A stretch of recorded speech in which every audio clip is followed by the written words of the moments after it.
ഒറ്റപ്പാലത്ത് വിവിധ പ്രദേശങ്ങളിൽ ഭൂമിക്കുള്ളിൽ നിന്നും മുഴക്കം. ഒറ്റപ്പാലം, പനമണ്ണ, വീട്ടാമ്പാറ, ലക്കിടി, അകലൂർ, കോതകുരിശി, വാണിയംകുളം, പനയൂർ, ചളവറയിൽ, പുലാക്കുന്ന് തുടങ്ങിയ സ്ഥലങ്ങളിലാണ് ഉഗ്രശബ്ദം കേട്ടത്. രാവിലെ 10 മണിക്കും 10:30 ഇടയിലുള്ള സമയത്താണ് ഇടിമുഴക്കം പോലുള്ള ശബ്ദം കേട്ടതെന്ന് നാട്ടുകാർ പറഞ്ഞു. 10:30 ഉള്ളിലാണ് സംഭവം ഉണ്ടായത്. അത് ഏത് ഭാഗത്തുനിന്നാണെന്നൊരു വ്യക്തതയില്ലാത്തൊരു സൗണ്ടാണ് വന്നത്. പീച്ചിയിലെ ഫോറസ്റ്റ് റിസർച്ച് സെന്ററിലെ സീസ്മോഗ്രാഫിൽ പരിശോധന തുടങ്ങി.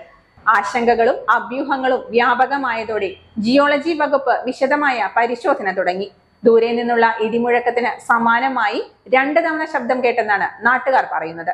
വീട്ടാമ്പാറയിൽ LP സ്കൂളിലെ പാചകപ്പുരയുടെ ഷട്ടറിൽ പ്രകമ്പനമുണ്ടായതായി അധ്യാപകർ പറയുന്നു. ജനലുകളൊക്കെ ഒന്ന് ഷെയ്ക്കലോ ഇളകുന്ന പോലെ അനുഭവപ്പെടുകയും ചെയ്തു. പ്രാഥമിക പരിശോധനയിൽ അസ്വാഭാവികതകൾ കണ്ടെത്തിയിട്ടില്ലെന്നും വിശദമായ പരിശോധന തുടങ്ങിയതായും ജിയോളജി വകുപ്പ് അറിയിച്ചു. ചിത്തര വിമൻസ് അക്കാദമി, ഷൊർണൂർ.